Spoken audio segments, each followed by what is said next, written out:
Ringo TV. We back again with another one. You already done know what it is. Going to do this reaction video coming out from Cam Capone News. A video that features BRICC Baby speaking on the issue with Takeoff. He basically said, you can't say you'll hurt someone in their hood or let guests argue. So we got to talk about that, you know. We got to talk about that because there's different sides of the coin we got to address to really understand exactly what's going on. So we're going to listen to what he got to say, kind of break down where he's coming from. He talked about how he don't want to talk too much or make it appear like he's taking sides. But see, a lot of these guys, they know the game. They know what's going on. And I think that we need more real dudes to come forward and just talk plain. Don't sugarcoat. You know, don't sugarcoat nothing. Just come in, say what you got to say, and keep it moving. Because a lot of these younger brothers that's coming up in the game, you know, they need the elder brothers to, you know, put out the truth. It's like, let's stop having this image of, you know, we all tough, we don't speak, we don't tell truth, and it's like the younger brothers are misguided out here. And then when they get in trouble, we want to blame them and say, well, you should have known better. No, you were supposed to teach them better. You older cats, you were supposed to teach them better. You know, so let's take a listen to what this guy have to say so we could kind of break this thing down and share our commentary when need be. Let's get into the video. I remember just starting to get the news about Takeoff, man, and, you know, videos started coming out, man, and, you know, one of the things that, like, a lot of people would always say, or not always say, I mean, they were saying about Takeoff is he was, like, the most coolest dude, laid back dude, you know, that, like, never tripped on nobody or nothing. Yeah, you knew it was an accident when they said Takeoff was there, like, who the what he get hit by a car? Like, you know what I'm saying? Like, what happened? Like, you know what I'm saying? This is why it's crazy that Takeoff was the one that got gunned down. I mean, everybody's basically saying the same thing. Everybody's saying that, you know, Takeoff is not the kind of guy that is threatening, you know. He's not the guy you would expect to start some sort of beef, you know. He's like the last guy on the list that anybody would even want to mess with, because it's like, why would you want to rob Takeoff? Why would you want to front on Takeoff? You know what I mean? I mean, even in the streets, certain street dudes, they already done know there's certain dudes, they not about that life. So, like, why would you target that person? Like, you ain't getting no glory. You know what I mean? I talked about this in the last couple of videos where I talked about how you could be in the hood and you were invited and you went to somebody's area and a couple of dudes, they want to rob you. Like, they really do. But because somebody from that area know you, or even if they don't know you and they see you and they just look at you and be like, yo, leave him alone, bruh. Nah, yo, we could get this easy bread. Nah, yo, leave him alone, man. Why we gotta leave him alone, man? Because I said leave him alone, bruh. He ain't the one, man. Like, leave that dude alone. He ain't bothering nobody, man. Come on. There's other fish to fry out here. Sometimes a killer, a shooter, will look at you and have mercy. Yeah. You could be in a situation where somebody run and rob you and their partner will tell them to chill out because they just look at you and know that you're not about that life. You might look like a family guy. You might look like a guy that's just not in no trouble, and they just be like, yo, leave him alone. We'll go somewhere else. That's favor, you know? At the same time, I look at it like people know who to target. So why would anybody want to target Takeoff if he's, non-threatening? He don't come around you trying to act like a thug. When you ever seen Takeoff acting like he's a gangster? You know what I'm saying? Like, I'm talking about boasting in people's faces. You don't see that. So for this whole issue to go down, hey, I already done told you the deal. People don't want to listen. Let's hear what the brother got to say. I mean, they said the shooting though, but it's like, that ain't the way you would think that was gonna die. You get what I'm saying? Like, in other words, he's like, look, that ain't the way that anybody would have thought Takeoff would have went out. Not like that. When you think of people like Takeoff, you're like, oh, that dude? That dude ain't checking out no time soon. I mean, who would want to hurt him? So the last thing you would think is that he would get shot up. It kind of shocked everybody. You know what I mean? And shout out to everybody in the chat, you know what I'm saying? Early in the morning, top of the morning.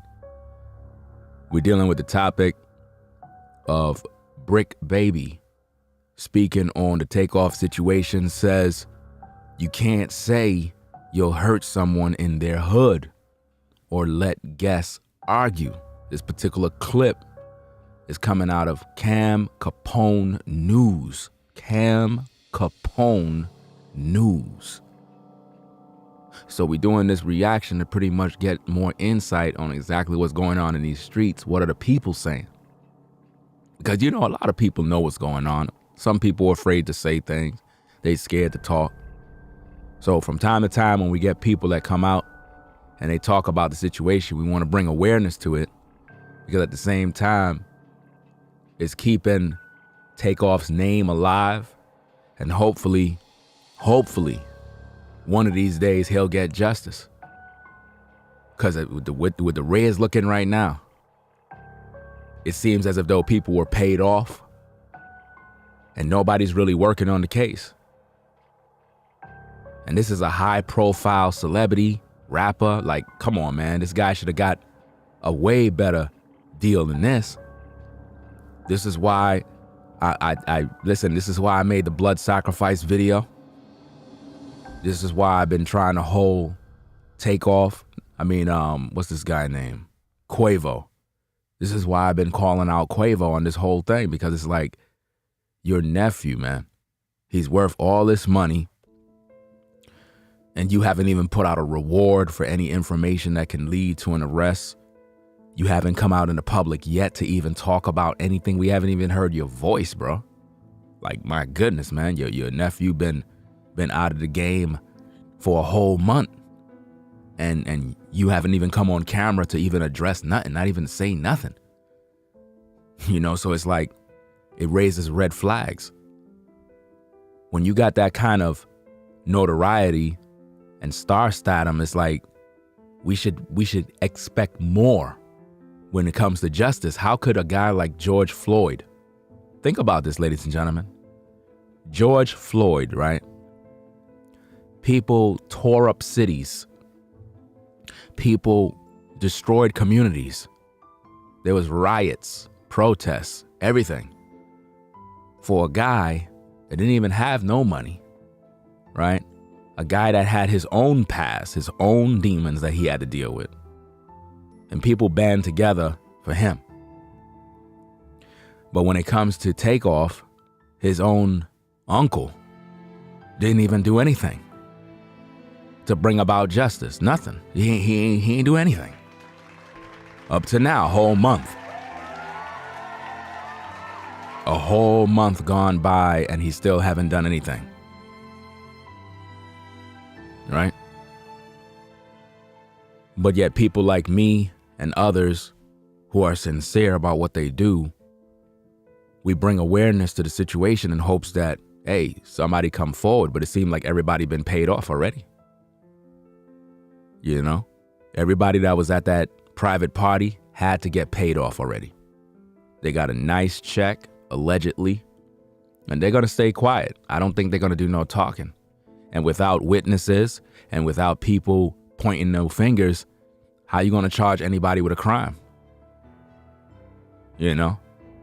And then you got a lot of people on social media, all they talking about is this little Cam guy. That little Cam guy is not in court for anything that have to do with Takeoff. They already done setting the stage, can't you see? Think about this. This little Cam dude, right? He was pretty much in the court on some sort of gun charge, right? Doing some old petty stuff. Now, how you hanging out with J. Prince Jr., right? But yet, y'all out there doing these little petty crimes. Why would he be invited to this party? Who is he? See, Junior know who Lil Cam is, but everybody on social media keep pointing their finger at him as the one who took out Takeoff. And again, we can't do that. You can't just say he did it. Again, the same thing with the Shanquella situation. You had, the so-called the greed attorney putting out a bunch of propaganda and bochinche. And what that does, it just causes more problems. We need facts that can substantiate who did this and who did what. First thing we need is the footage from the bowling alley. Then we need the witnesses who were there to cooperate with law enforcement so that we could get to the bottom of the case on what went down. Right? If Takeoff wasn't the target, who was the target? Nobody don't want to answer that question. If Takeoff was not the target, then who was the target? Because again, the initial first story, he got shot on accident. How could you get shot on accident? Accident like how? How could someone shoot you by mistake? Then who was you targeting? Who were you targeting? Answer the question. See, nobody don't have that information. Because Takeoff was allegedly the target. Just like I've been saying all this time. He too solid and smooth. Like, he don't argue with people. Like, he wouldn't have never got to the point to where, I don't say he would have never got, but it's just like he ain't argumentative to be outside at a function and you know what I'm saying, get into it with a motherfucker to make him want to kill him. Right. He's not that type of dude. Why would anybody want to kill him? Why would anybody want to kill Takeoff? Let's just look at this thing from because a lot of times we judge people based on how much money they got, and we think, because they got a certain amount of money, they're gonna get treated a certain way. Let's just act as if though Takeoff don't got no money, right? He's just a regular Joe, no money, just a regular guy doing his thing, right? Just looking at how he move, who in their right mind would want to harm him? If we just look at him as a rapper, just doing his thing, posting on YouTube, posting on SoundCloud, and that's all he do, and talk about his locks and this and that, who would want to bother him? For what? Right? Now let's look at it from a business standpoint. We know he got bread. So now that we know he got bread, who would want to harm him when they know he's the money bag? So why would anybody want to front on him when this guy can open doors for you and the opportunities? So this had to be bigger than just whatever money he had. This had to do with what someone can gain. And I talked about how with these record labels, man, they got insurance policies, fam. They got insurance policies on these artists, man, where they can make millions of dollars, man, millions of dollars off your death. Ain't no telling how this thing was set up. And this is why we got to think logical when it comes to these type of stories and really put the pieces together. I don't know why it's taking so long. What's going on? What's the holdup? There were cameras all over that bowling alley. I did the walkthrough video. Y'all saw the video that I did with the walkthrough. I showed you all the cameras. I showed you everything. You gonna tell me no camera in that facility worked? Nothing? Y'all could have had the shooter on tape. The shooter had to leave, right? The shooter had to leave the building, right or wrong? The shooter had to leave the building, right or wrong? Right? This is how I know that the Houston PD is full of shit. This is how I know that the Prince family is actually playing games. This is how I know that Quavo allegedly sold out. Because in order for you to leave that facility, you have to leave out the exit. So if there was a shooting, the exit cameras and everything else hold all the clues on who was there and what went down. So why is it so difficult for Takeoff to get justice? Come on.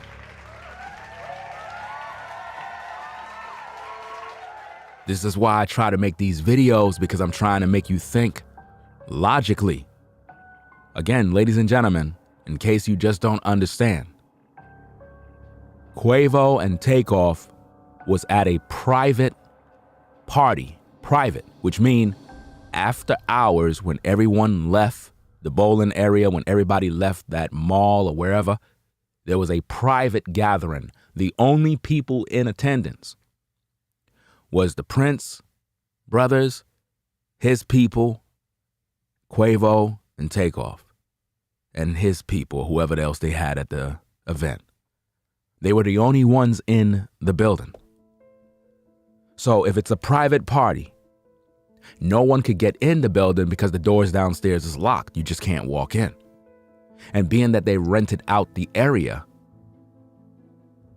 that mean that the security that's downstairs locked the door because it's a private party where celebrities are at, right? So how could a situation like this happen, and then once the shooting stopped, none of the cameras in the facility work? Remember, everybody that was shooting guns have to leave. So let's say the cameras, let's just play devil's advocate for a second. Let's say the cameras that was on the third floor across from the bowling alley. Let's assume that those cameras don't work. Let's just play devil's advocate for a second. Okay, they don't got footage of who actually pulled the trigger, right? Let's just assume, right? But now, in order for you to get out of that building, you had to take the steps, or you had to take the escalator, or you had to take the elevator, and you had to leave out of the building from the same place that you got in the building.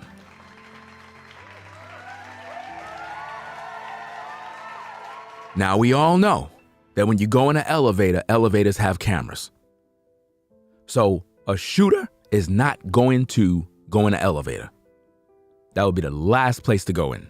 That's dangerous to go into an elevator because people could get down those stairs faster and put a bullet in your head. So a shooter is not going to go in an elevator, because if you go in an elevator, you're going to be on camera. We're going to see you on camera. We're going to see the gun in your hand. But then again, you never know, because ninjas are dumb.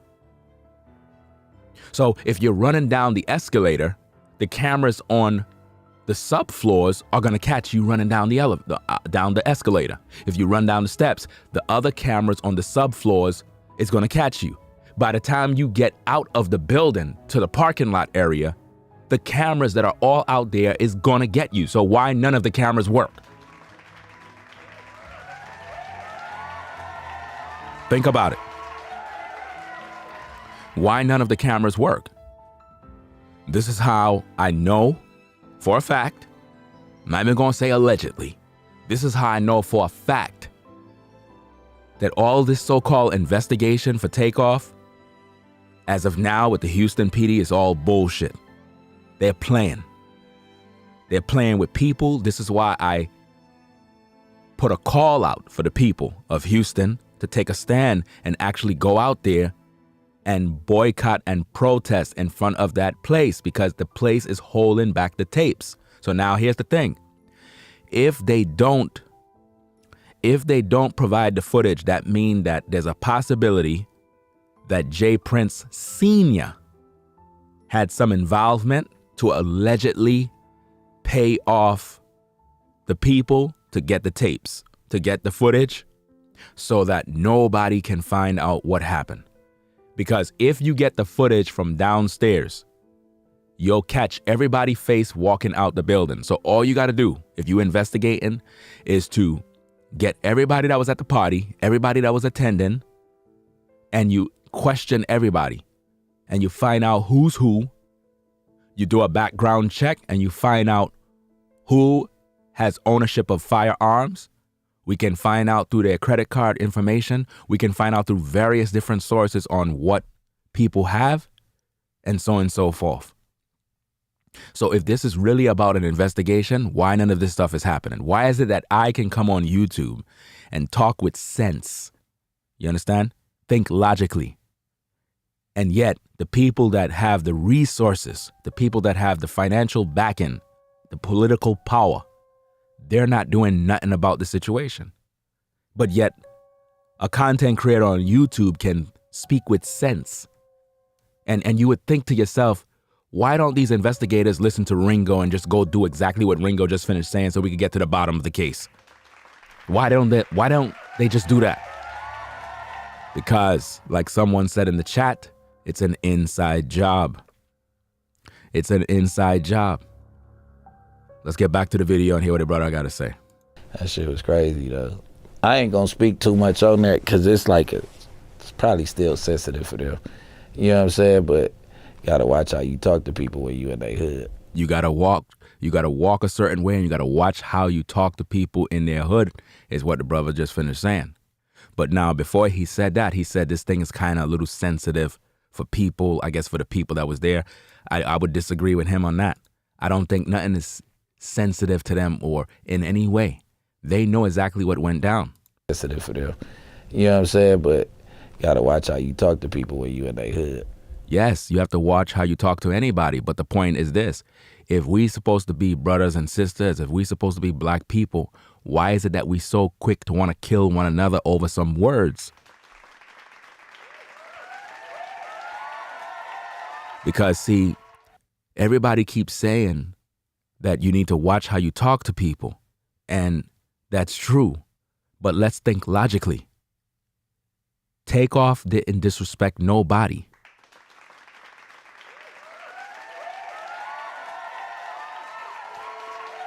So if Takeoff didn't disrespect nobody, why is he underground?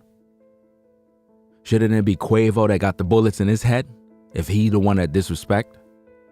If Takeoff was the cool collective guy that didn't do no harm, why he turn up dead and Quavo is alive?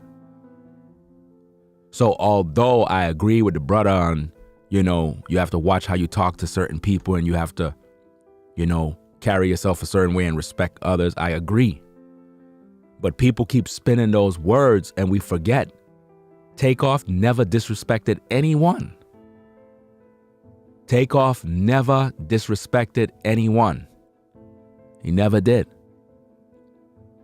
Quavo is the one. Quavo is the one who had some hot words to say that would trigger certain emotions.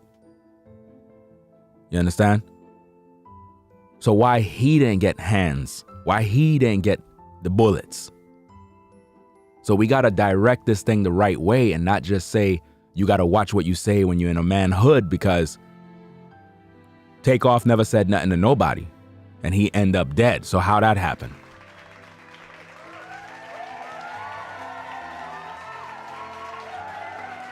You see what I'm saying? It's crazy. And if you're in the stream right now, click the like button, fam. Show some support for the stream. You got 241 in the building. You're listening to the stream. It's early in the morning. Click the like button. That's all you could do. It don't cost you not $1. Yeah, it's a point blank period. You have to, first of all, I'm not speaking on any side. You know what I'm saying? I know the Prince family trying to prove their innocence and everybody so I'm not speaking on any side, but. Why would the Prince family be trying to prove their innocence? Let's talk about that. Why would the Prince family be trying to prove their innocence? Where you get that information for, bro? I think you probably said a little too much right there. Why would the Prince family be trying to prove their innocence? That mean that they're guilty about something, right? That would mean that they know they did some dirt, so they're trying to prove something to somebody. See, right there, you said a little too much. You let the cat out the bag. So now the people is going to look at this and say, wait a minute, what do you mean trying to prove their innocence? That mean that they're guilty of something. First of all, Junior is guilty because, it's his event, right? He invited these guys out there. They checked in, did all the proper points and followed all the rules. And it was supposed to be up to Junior to protect them. Right? So why would they be trying to prove their innocence? For what? That would mean they're guilty about something. Right? There's 2 pointers that I got for that situation. Watch how you talk to another man. Don't disrespect another man. You respect everybody like you want it. You know what I'm saying? Do on others what you want done to you. And that's for real. Like, from my littlest homie up to my biggest homie, I treat them the same. But what you're missing, Takeoff never disrespected no one. So what you're saying, it sounds nice. It sounds like, and I get what you're saying, but you're not making any sense at this point. It sounds nice, but you're not making any logical sense. Logically speaking, he's not making no sense. Because Takeoff never disrespected anybody, so why he get the bullet in his head? Because you know what it's saying now? What he's basically saying right now, if you put the puzzle together, is that because Quavo disrespected or ran his mouth too much or said some spicy words, that somebody kill Takeoff to get back at Quavo. In other words, watch your mouth. In other words, if you want to talk greasy, now look, your nephew's dead. Is that what we're saying? Are we saying that somebody from the Prince crew deleted Takeoff because Quavo showed some disrespect and that was some get back? Because if that's the case, that would mean that Quavo know who did it. Listen, ladies and gentlemen, I already done talked about this 1,000 times. Quavo know who killed Takeoff. He know already. You understand? He know, and he know for what reason. This is why I told people, pull your support. I know a lot of you might be fans of the Migos and all that other stuff. The Migos is already done, bro. The Migos is a wrap. It's over. Once Takeoff is gone, there is no more Migos.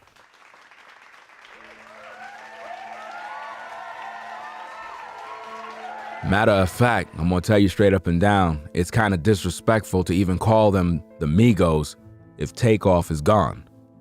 If Takeoff is gone, there is no more Migos. You're just gonna have to now just say Quavo and Offset. There is no more Migos. The Migos ended when Takeoff was gone. Because Takeoff is the original Migo. He's the founder. He's the one that started the group. He's the one that had the style. He's the originator of the flow. He's the one who taught them how to do what they did. Based off of Quavo's own testimony, Quavo didn't know what to do with his life. It was Takeoff that showed Quavo how to rap, how to have style, how to do this, how to do that. You understand? Takeoff was brilliant in his mind, and he put the group together. He took two guys that didn't know where they were going and put them on the path of success. And look how he got rewarded.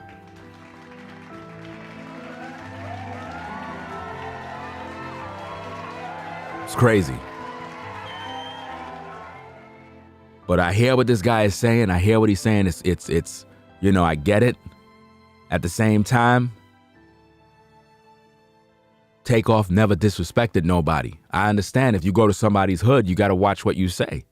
If you invite me to your hood, I'm not going to be beefing with your people. You know, I'm not going to be doing that because I'm not from around here. But at the same time, you got to make sure that your people not beefing with me. You know what I'm saying? Because see, here's the thing. If I come to your hood and I check in, it doesn't mean I'm pussy. It means that out of respect, I'm in your city, right? I'm out of town. So I didn't come down there strapped. I didn't come down there looking for a fight. I came down there, you know, to hang out and chill and vibe, talk some business. I ain't come there to die. So if I'm in your city and you supposed to be the man and I'm showing you respect, we doing business, I'm expecting you to make sure you pretty much on point with the check-in, you know? So it goes both ways when you really think about it. Yeah, I know how to carry myself. I'm not going to be disrespecting no man in his city. But at the same time, if I'm checking in and I'm in your place or with your party, you got to make sure that your people on point where they're not disrespecting me. Because I'm still a man. I ain't going to let you disrespect me. So we don't want to paint this picture like, you know what I'm saying? Like Quavo and Takeoff supposed to be pussy and just kind of just be all timid and whatnot. These are grown men too. You know what I mean? So yeah, Quavo wasn't supposed to get out of character. I get it. But somebody must have said something to Quavo to piss him off. Nobody ain't talking about that. You know? Somebody probably said something that was out of pocket. And he probably was like, hold up, fam. I understand I'm in your city, but don't be disrespecting me like that, fam. You know? And maybe that triggered a chain reaction that caused what happened to happen. Or it could have been a setup. And when Quavo said, let we go before I hurt someone, that was a potential trigger, a cue to say, go ahead, take them out. Go ahead, do what y'all got to do. You understand what I'm saying? Because again, I don't see why would anybody take out Takeoff if he wasn't the one that was disrespectful. If anything, you'll just punch Quavo in the face. You know what I mean? It shouldn't have to go to guns. See, this is how you know it's personal. If Quavo was disrespectful, just punch him in the face, man. Just keep it cool. You don't got to kill nobody. If it's really like that, y'all can shoot that fair one real quick, scrap it up real fast, and then we just wrap it up. You know what I mean? Get back to business. But when people start pulling out guns, this is personal. It's a personal situation. A man ain't just going to pull out a gun, bro. You know? And then to shoot him, to shoot Takeoff, a man that didn't do nothing to nobody, fam, this is deeper than what we think it is, bro. Let's get back to the tape. Just that alone, you respected a motherfucker like, you gotta respect them like they you.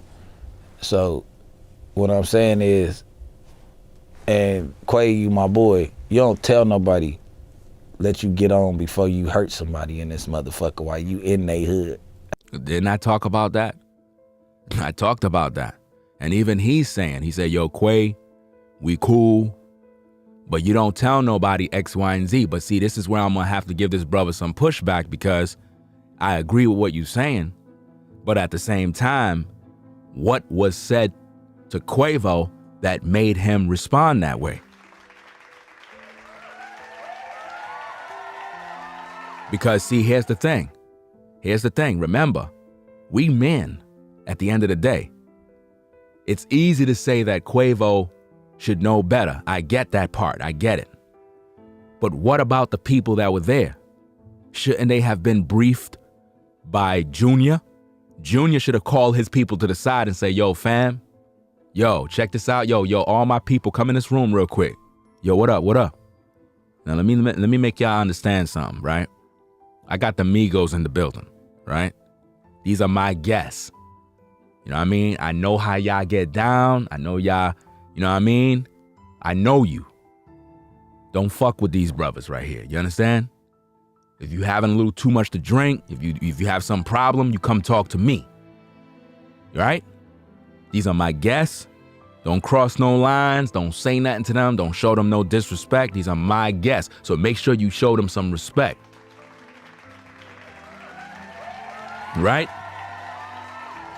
It has nothing to do with who's a tough guy. This is all business. These are the Migos. These guys came to the city. That's a good look for us. We can have some business. There's a lot of opportunity for all of us. Don't mess this up. That was Junior's responsibility. If Junior is supposed to be a boss, mob ties, right? Then he's going to have to execute the proper judgment to make sure that his people are on par to do what they got to do, to not mess up the bag. That they function. First and foremost, that's a no-no. You control them words. Even if you want to hurt somebody, just go ahead and hurt them, because at this point, you got a gang of egos. So if you're going to hurt something, just go ahead and hurt them. Don't say it, because now you got everybody on their tippy toes. But the thing is, it sound good what you saying, again. But it wasn't Takeoff that said the words. So how is it that he end up with bullets in his head?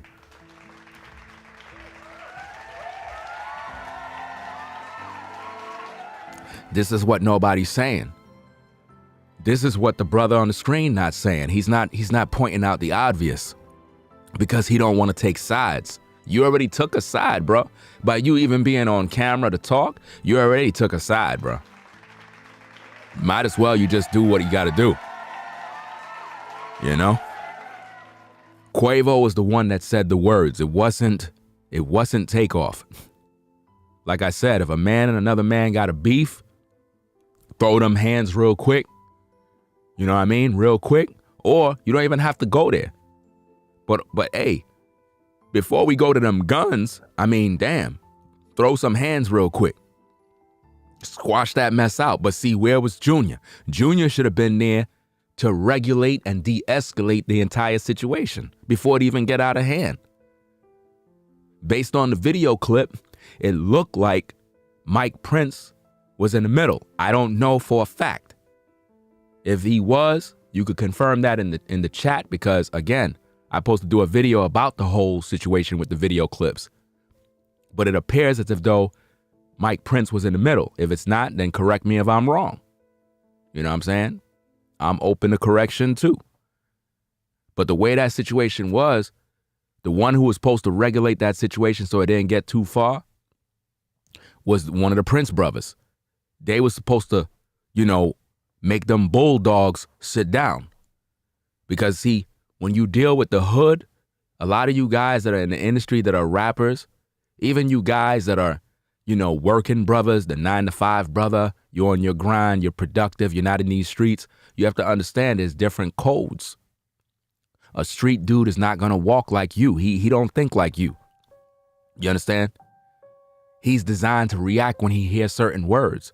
So if he hear you say, "Let me go before I hurt someone," that's a threat. Right there, he's going for the gun. He is like a pit bull. A pit bull is trained. When you train a pit bull to attack, when you train a Rottweiler to attack, key things will make and trigger these dogs to react. And once they bite you, you can't get that grip off. You know what I mean? You ain't getting it off. The only one that can pull that dog off is the owner. If the owner don't give the word and the command, that dog is never going to let you go.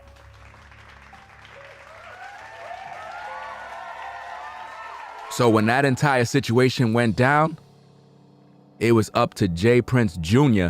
to step in and say, "Yo, fall back, bro." And his people were supposed to listen. That's how you know you got power. That's how you know you got respect. Because if Junior come from his pops, then his people gonna have respect for him. But see, the way I look at the situation, he was trying to act like his pops. His pops have real respect. His pops command respect when he get around people. That situation wasn't supposed to go down like that. Them dudes should have never been arguing with them brothers from the jump. This is why we need to know what really went down when it comes to the argument. Who was the one beefing? What was it about? This is where Quavo comes in. But see, now Quavo is being a coward because he's not coming out talking. And I'm not saying he a coward to make him feel like he gotta say something because I said he's a coward. He's a fucking coward because his nephew got smoked and he's not talking about what went down when he know good and well what happened. You know? It could have been a situation where, you know, they probably faked the argument or just kind of make it look like a certain way to set up the whole situation, because that's how they do when they gonna kill you. Same thing out in these hoods. People will tell you, yo, come to the basketball court, yo. You be like, all right, fam, coming through, man. You go to the basketball court. The whole time, dudes is lining you up to kill you. But they gonna play a basketball game with you first. That's how they do it. I'm telling you stuff these are keys, man. These things go down. Dudes will have a basketball game with you in the hood. First, you'll be on the basketball court for 2 hours playing basketball court. They'll chill. Listen, I've seen these type of things happen, man. You'll be on the damn basketball court for 2 hours chilling. They'll order Chinese food, everybody eating chicken wings, buddy up, and then they fucking shoot you in your fucking face, bro. You understand what I'm saying? They'll line you up, feed you, have a basketball game with you. It's sort of like our last basketball game before we take you out. And that's how I feel they did Takeoff. You know what I mean? They smoke, they drink, you know what I mean? Party a little bit, got high. And then when he least expected, he didn't even know what happened. It was so damn fast, he didn't even know he died. Takeoff didn't even know he died. That's how crazy that is. It was that fast. Why? Because he was under that influence, man. And if you notice something too, anytime Takeoff is not smoking weed or he's not doing any sort of drug or whatever the case is, he's in his right mind. He could think clearly. He's doing what he got to do. But when he's under that influence, man, it's like he's like in a different world and he's quiet and he seems like he's not focused, man. His guard is down. He's not thinking clear. And that's how they get you before they kill you, bro. That's why you got to be careful when you go to different functions and they want to, yo, bro, man, drink up, bro. Yo, drink up, man. It's good, man. Yo, give him that. Yo, pass him the blunt, yo. Let him get some of that, man. What they trying to do? Let you get high as hell, man. So your frequency lower. You can't think clearly. And then when they come at you, you know, sometimes they'll even send a woman.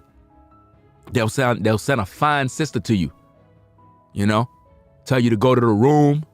So you go upstairs to the room with the girl, thinking you're about to get it in. The whole time she down with it. You in the bed, damn near naked. Sister says she's going in the bathroom. She's texting the dudes to come into the room. The door is unlocked. You in the bed, they come inside a room and smoke you, bro. That's why you got to be careful out here with these women, bro. These women will line you up fast, bro. Fast. Let's get back to the tapes. Or if you didn't mean that, you got to watch what you say in front of people. You get what I'm saying? Because everybody it's like a big egotistical thing. Like, hurt who? Now you got to show me that you can hurt me. You get what I'm saying? Then that's the first pointer. The second pointer that I got out of this, and that's just me studying it, me just looking at what's going on, not speaking on either side of the fence. That's exactly what people are doing right now. Let me read this comment real quick. Let me see. Hazel, I think that's the name. Hazel said, what is upsetting me about these cases, everybody's making it out like that guy had a confrontation with anyone.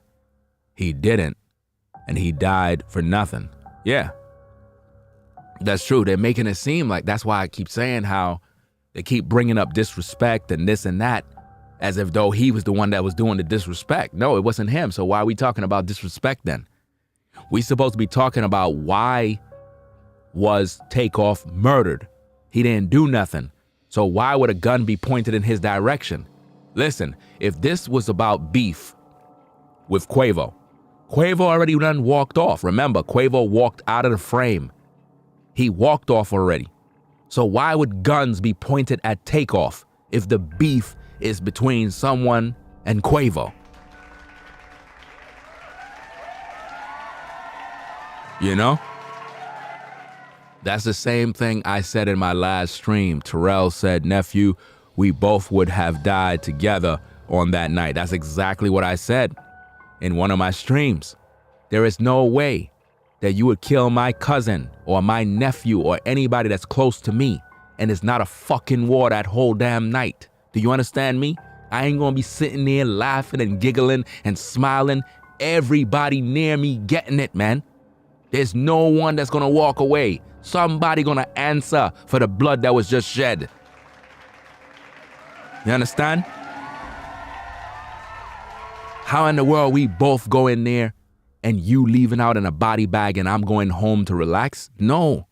That's how you know something is wrong with this, man.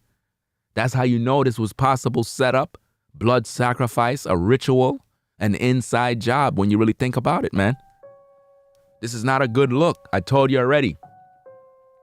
If you out with your cousins or your nephews and them hanging out, and one of them gets shot, and the shooter is right there in the party, you gonna tell me you ain't gonna do something to him? So hold on. So your nephew, your cousin dead, and you cool with that? You just standing there tending to the body while the shooter right there? No, they're gonna have to kill both of us. It's gonna have to be reported on the news that we both died that night. So this is why I said that Quavo know who the shooter is. Because look, remember the scene when Takeoff was on the floor bleeding out with bullets in his head, and Quavo was there tending to the body with the other ladies, and we see J. Prince Jr. walk by. Once he would have walked by, it would have been a fucking fight already. I would have been like, you invite me to your party, man. What happened here, yo? Who did this? And it would have been a war. You would have had to kill me too. I'm telling you, you would have had to kill me too. It would have been over. But did Quavo do that? No, he showed himself to be a fucking pussy because he ain't do nothing. He just sit there, call the cops, call whoever. Call, what you mean call for what? My nephew dead. Who did this? Are you kidding me? But what did J. Prince Jr. do? He walked by. How could he walk by and his people is the one that allegedly pulled that damn trigger? But nobody's talking about that. Why? Because it was a setup. You can't see? The whole thing was a setup, man. Why Quavo showed no love for a family member? We're talking about family here, you know. We're not talking about somebody that you just know. We're talking about blood. You've been in the sandbox with this person. Somebody put bullets inside your nephew's head. You standing right there seeing them bleed out. At that moment, I don't care about my money. I don't care about my fame. All I know is that one of you put a bullet in my nephew's head, and you're not leaving this place until you start bleeding too. You understand? You bleeding too. And if anybody's standing my way, you're gonna have to take me out. That's just the way it's gonna be.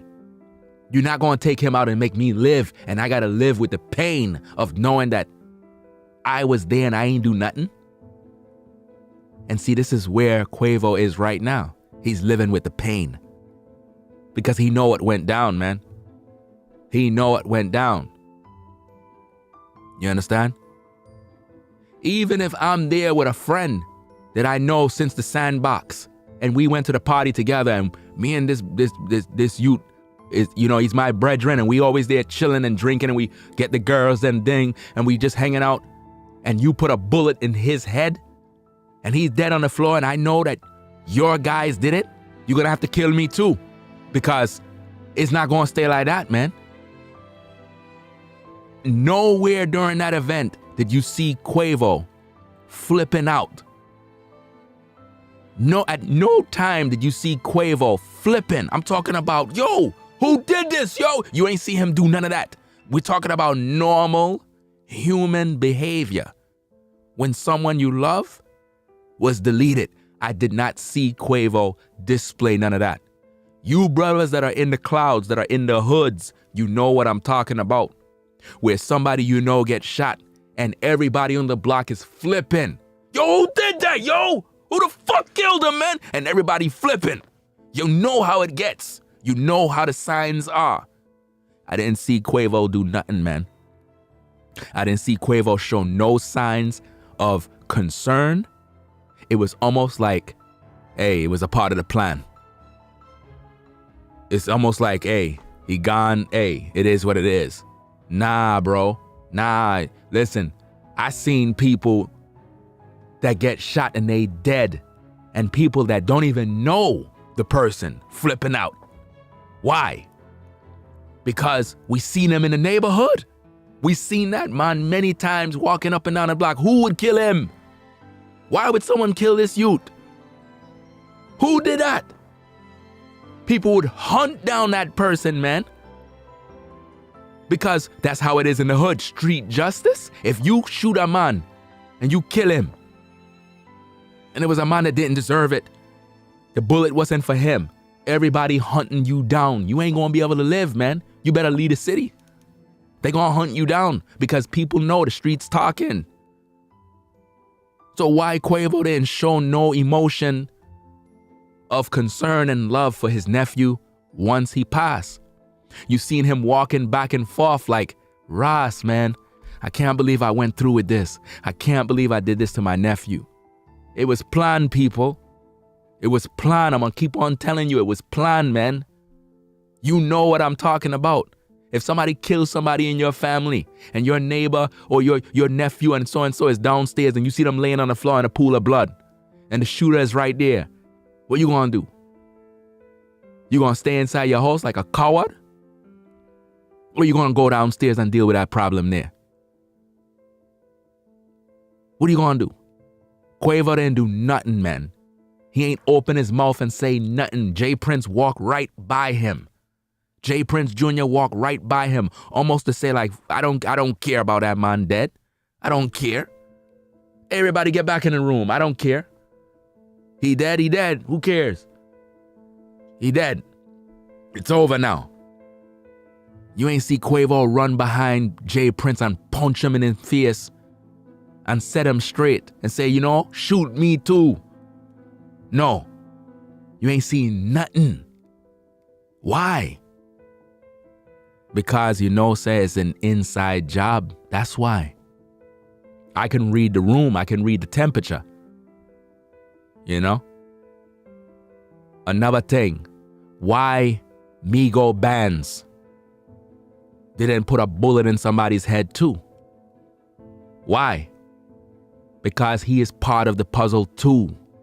You gotta put it together, man.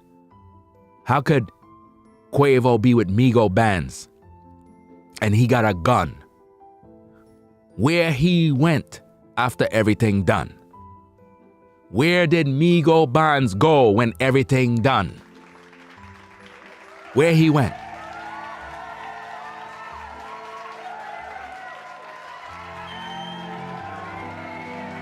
Where did Migo Bands go once Takeoff get deleted?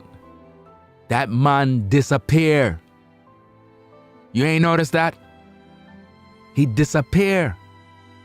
Why Migo Bands wasn't on the floor tending to Takeoff?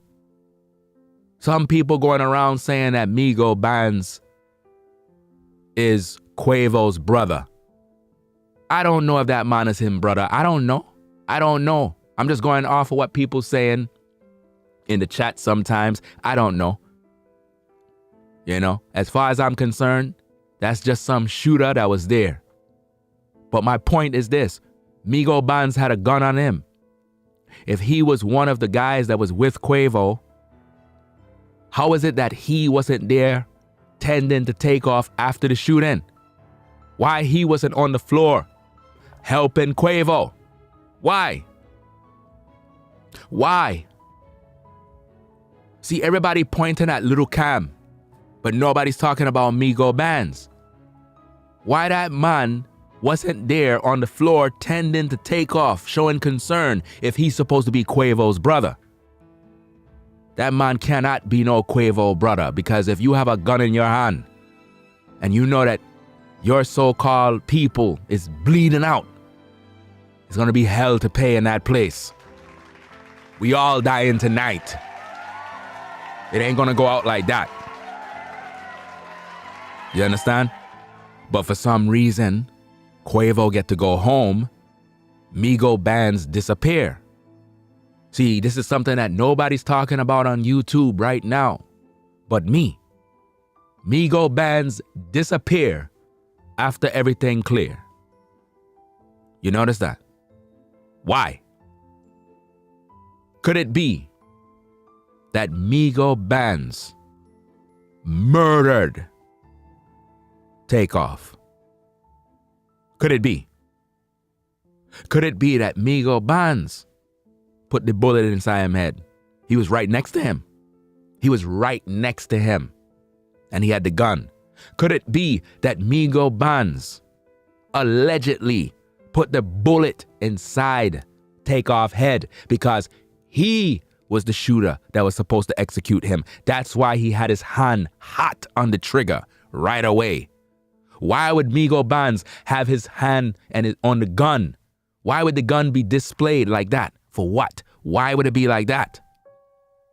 Why would the video show Migo Bands' hand on the gun if there's no threat? So why would he have his hands on the gun? Because he's waiting for his cue. He's waiting for his cue. He's waiting for someone to say the word so he can go and pull the trigger. You see that? This is how I know that Quavo know what's going on.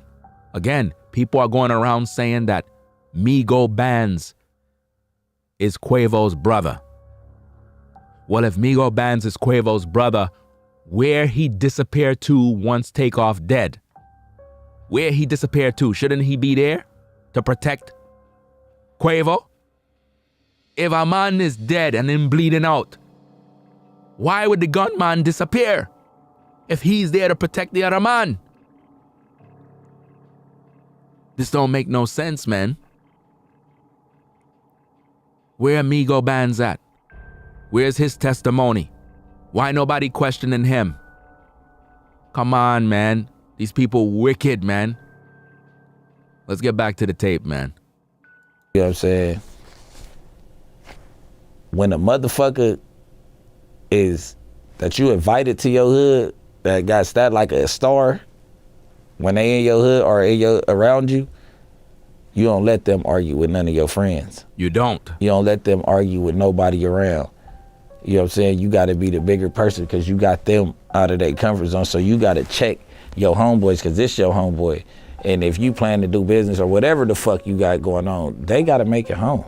Right. Just how they came. Because they came with you. So that shit should have been nipped in the bud as soon as the argument started. And it looked like somebody was trying to nip it in the bud, then extra shit got said. You get what I'm saying? So it's just like, you gotta check that shit at coach check. You invite a nigga out to your hood and all that.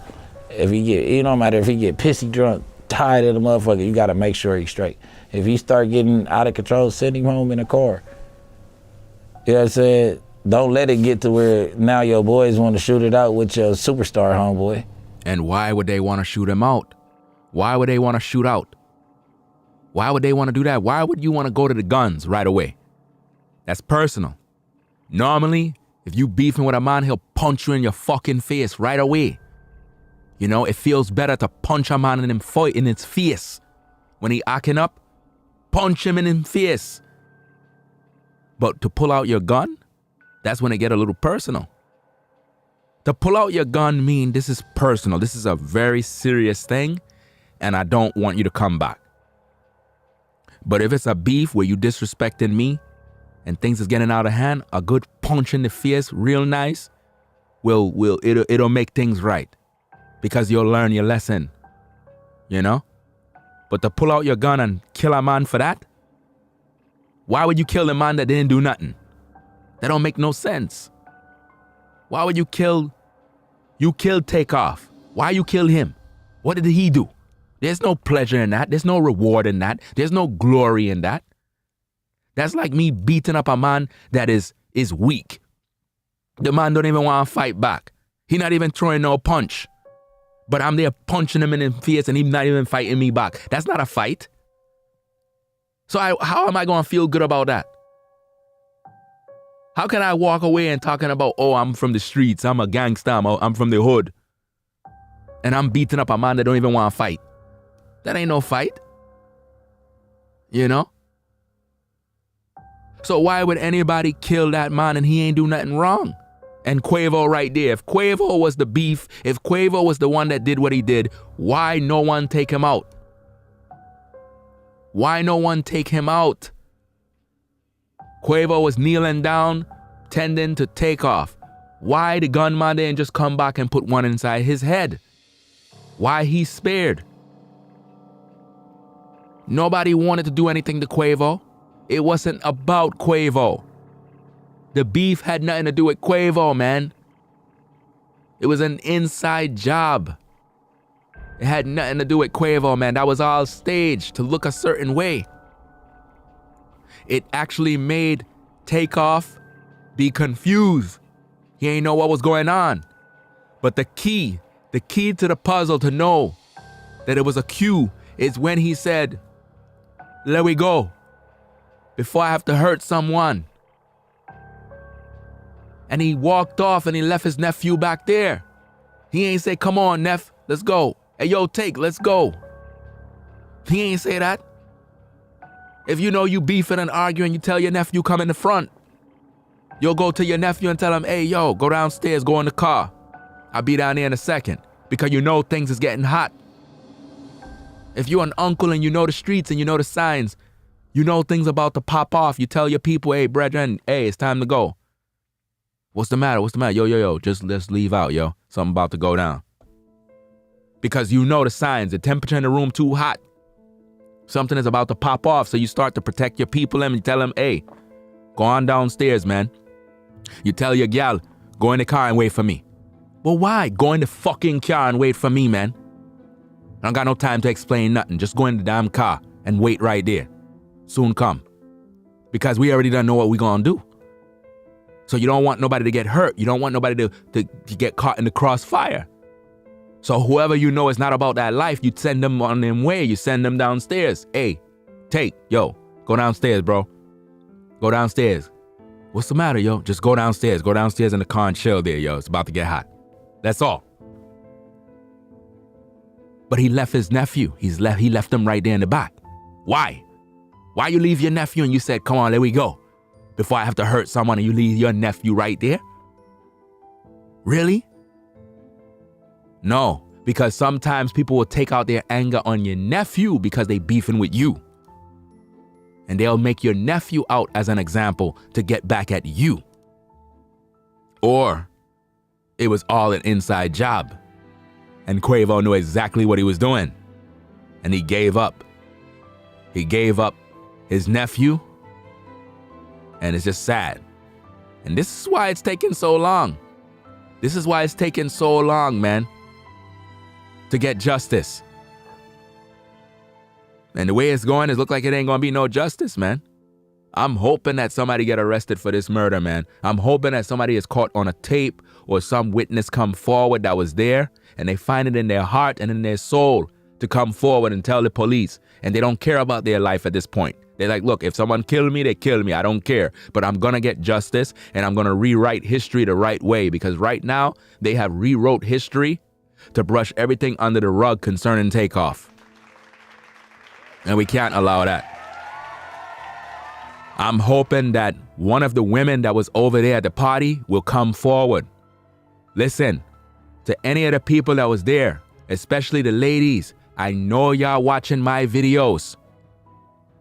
It's time for you to come out in the public and find it in your heart to speak.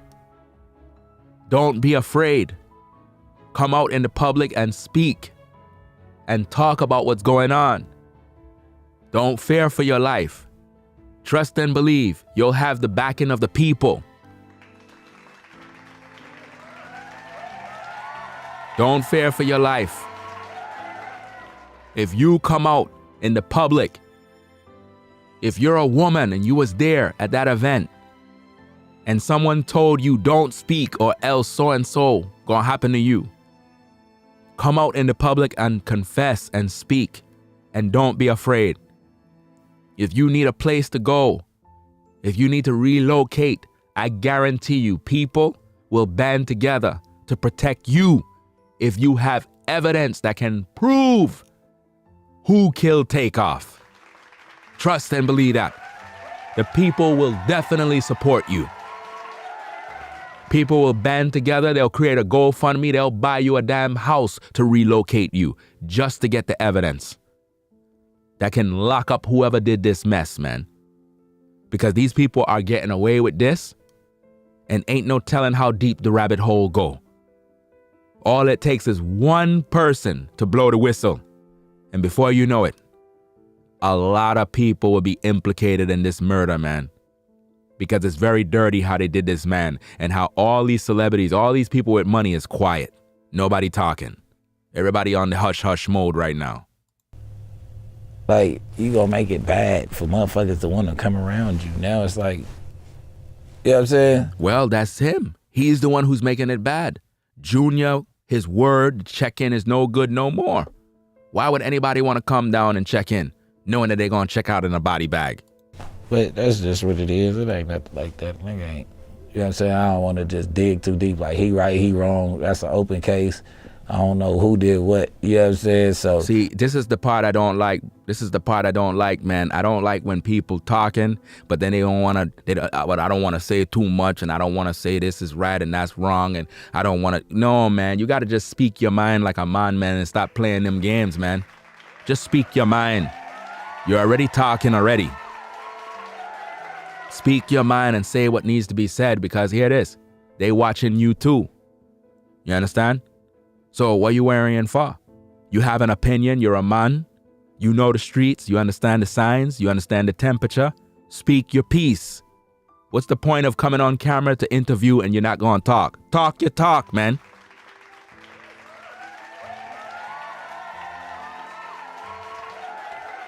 Cause I'm telling you, man, when this life is over, man, and you have to give an account for your life, and the Most High judge you, man, oh man, he gonna ask you, why you didn't speak to the people? Why you ain't telling the truth? Why you ain't confess about who killed the man?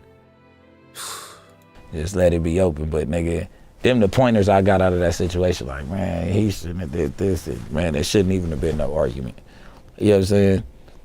Like, yeah, it just seems like a lot of the deaths in hip hop are just so. You just gotta know how to be a leader. You can't just put anybody in no seat as a leader and just expect them to lead this shit.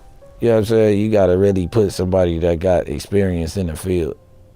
If you ain't got experience in the field, cause you gotta kind of like, I mean, you can still be a leader, but it's like, have experience in that field you trying to lead.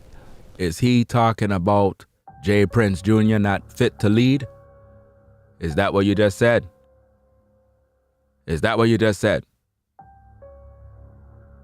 Because we know that Junior is not his father. He's trying to mimic and act like his father in these streets.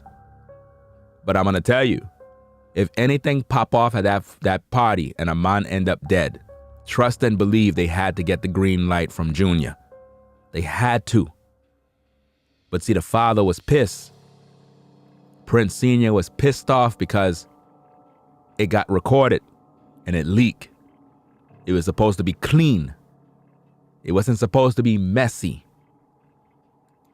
Yeah. I hear you, man. That's for sure, man.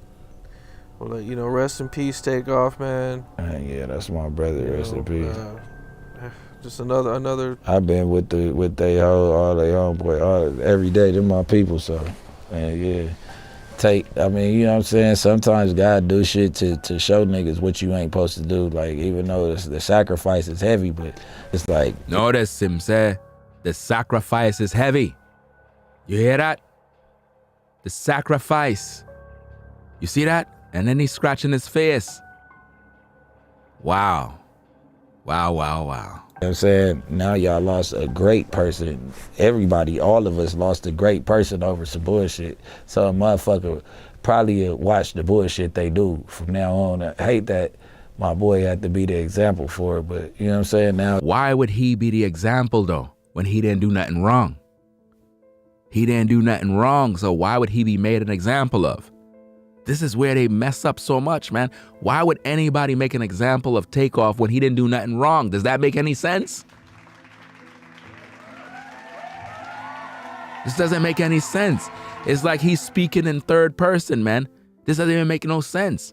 Takeoff didn't do nothing wrong, so why would he have to be made an example? It's almost like you're spilling the beans that Takeoff was used as an example for some reason. They kill him on for some reason as an example to possibly allegedly make Quavo sign a contract. In other words, if you don't sign this contract, I'm taking out your cousin or your nephew. And if you don't do it, I'm gonna kill him. You ain't gonna do that. Why would you do that? You ain't gonna do that. I ain't gonna do that. You not gonna do that. I'm not signing no contract. You ain't gonna kill my nephew. There we go. Before I have to hurt someone. That's exactly what does happen in the music industry. Especially back in the days, people used to get extorted and pressured and pushed into contracts that they didn't even want to be a part of, you know? And if they were threatened too, if you don't sign the contract, we kill your family.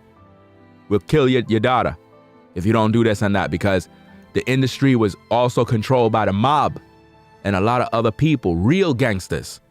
You know, and people that were talented, they were used as slaves. They'll have you singing and making music, and that was the drug of that time. They would use you to make money while you're stuck in a contract getting pennies on a dollar when you're the talent, you're the artist, but the record label making all your money. Doesn't make any sense. It's like, damn, do we really gotta go here? Because somebody could get killed. I always know that. Like, I know that a motherfucker could get smacked. So I'll be like, I ain't gonna hold you, nigga. Let's just get to smacking. I'll be on the let's just get to smacking because it's getting there. You know what I'm saying? Like, I ain't with all that other shit. So it's like, man, please don't come around me with the argumentative and all that chest poking, because I be just on some cool human being type shit. You know what I'm saying? Like, because I'm not finna tell you, I'm gonna fight you, I ain't gonna tell you it's coming or nothing, man. You know what's coming. You barking up this tree. You know what I'm saying? No. Takeoff is worth more dead than alive. You don't know the rules of the game? I don't think you understand the industry and the rules. Takeoff right now is more valuable dead than alive, because the record company have insurance. You know how much money they make on the insurance when a rapper die? They have it in their clause, in their contract. They get the insurance money off your death. Plus, they continue to get money from your sales. Yes, when you die, your music sales go up. You don't know that? Anytime a celebrity die, a rapper, a singer, an artist, all of a sudden everybody want to go buy their music. They want to go download their music. The sales go up. The record labels make all the money. It'd be their best month in years because of your death. All of a sudden, all the music video getting all the plays on social media. Do you not know? Listen to this very carefully. Let me explain something to you very carefully. Listen very carefully. On YouTube, when you have rappers and they have a YouTube channel, and it's like their artist name with a some sort of record label connection, that YouTube channel do not belong to the artist. The artists do not sign into that account. That account is a part of the record label. Understand this, man. So when you go to any YouTube channel saying Quavo or some YouTube channel saying Takeoff, and you think, oh, this is Takeoff's YouTube channel, this is where he go and he log in. No, that's the record label's so-called channel. So when they drop a video and they get millions of views, it's the record label that get the money, man. So while you go into a channel talking about RIP, Takeoff, hey, Quavo, and you all in the comment section thinking Quavo reading your comments, if you notice, the one running the site never respond. Never. The one running the sites never respond. You know why? It's all a part of the record label. So when they drop a music video, you thinking, oh, they on the site, they running the site. No, it's the record label. So if the song get 25 million views, you know how much money the record label is making? The record label is making all the money. The artist don't make nothing. Let's listen, people. Listen to what I'm telling you, man. You gotta listen to this, please. You have to listen. When you are under a contract, even if you, all right, let me put it in layman's terms. Let me put it in the world where you are. Let's say you work at a job, a 9 to 5, right? In your contract at your job, for some of you, you can't work at another place. You can't. It's a conflict of interest. You can't work at another place doing a certain job when you are employed by the company. And I'm talking about when you have a good job. You cannot do that. Once you do that, you're in violation. You understand what I'm saying? So now listen to this now. Let's bring it back. Let's say, for example, you have the Migos. They're signed to a contract. They work for the record label, right? So under contract, people pay attention to what I'm saying, man. I'm going to show you how wicked these people are and how much money they're making. When you're under contract with the label, the way you get paid is through your sales and through your shows. The label control all extra type of media, all extra type of things. When it comes to YouTube, the branding of the Migo, all of that, the record label control. So it's not like Quavo or Takeoff can say, you know, let me go to YouTube, open up an account and upload the music and make me some money on the side. No, you can't do that because you're under contract. You can't go have some side hustle on the side there. That's just like a drug dealer. You work in the corner selling drugs for someone else that's supplying you the demand. They supplying you. So you can't go on the side and sell your own thing and make a little money for yourself. So if you're under contract, if you under contract with a record label, you cannot, as an artist that's under contract, you can't go start a YouTube channel. Say, well, you know, I'm going to make some side money on YouTube. No, because under contract, we control the brand, we control the image, we control everything. So all of the money that come to the record label. You're talking about. This is why a lot of these artists be out here struggling, man. Because the record labels is getting everything. You thinking that, oh, Quavo got his own site on YouTube? No, that's the record company. What, Takeoff got his own site? No, that's the record label. They control all those sites. When they drop a music video, it's the record label. They ain't making the extra money through YouTube. And the Migos get a percentage.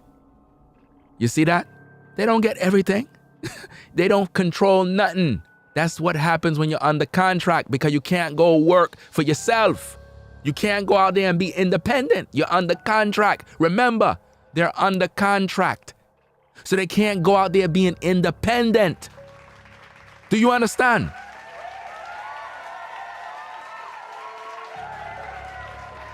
See, When you work at your job, you're under contract. Anything you do outside is a conflict of interest. Why you think in the NBA and in sports, there's certain things you can't do?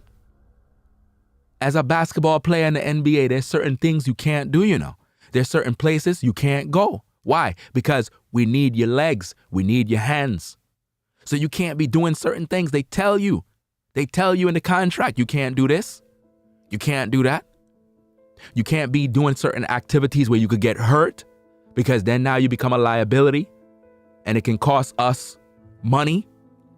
You know, it's big business. Once you sign the contract, you belong to that company, man. So if you go start an Instagram, if you go start this and that, you really think that all these artists control their sites? They don't control anything, man. It's all a part of the brand. You don't have no independence. Understand that. That's why they stressed out. They didn't know about that part. You're not free. That's why when they get out of their contract, they feel like they just found heaven, because now they can live their life in peace. But when you under contract, everything goes to the record label. The record label control your Instagram, they control your YouTube, they control your TikTok, they control every damn thing.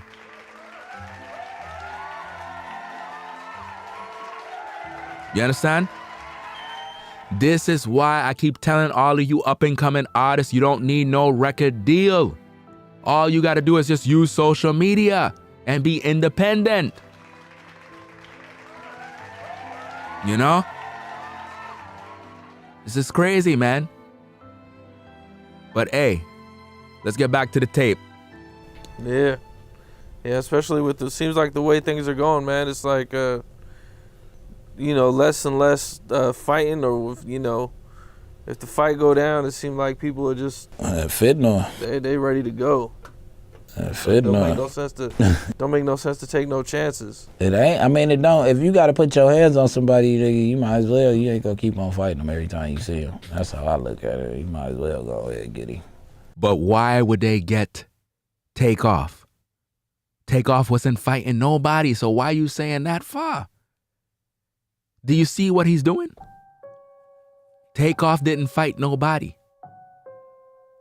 So why is it that Quavo is alive? You hear what the man just said?